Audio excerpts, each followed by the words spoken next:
তুমি কি দিয়ে খেলো? দেখি তোমার বার্গারটা দেখাও তো। ওয়াও,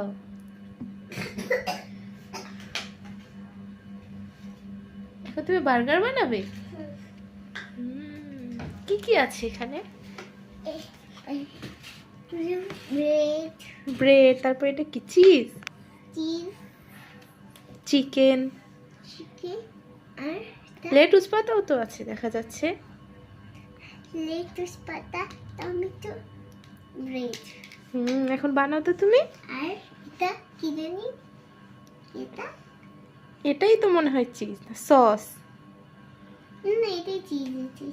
না, আর ওটা ওটা মনে হয় পেঁয়াজ। হ্যাঁ হ্যাঁ, এটা পেঁয়াজ, অনিয়ন।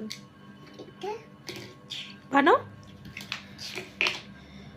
মানে প্রথমে এটা নিব, তারপর এটা দিব, তারপর লেটুস পাতা, তারপর পেঁয়াজ, তারপর চিকেন, তারপর চিজ, তারপর তারপর ব্রেড। ওয়াও, বাহ, দেখি তো, সুন্দর হয়েছে তোমার বার্গার।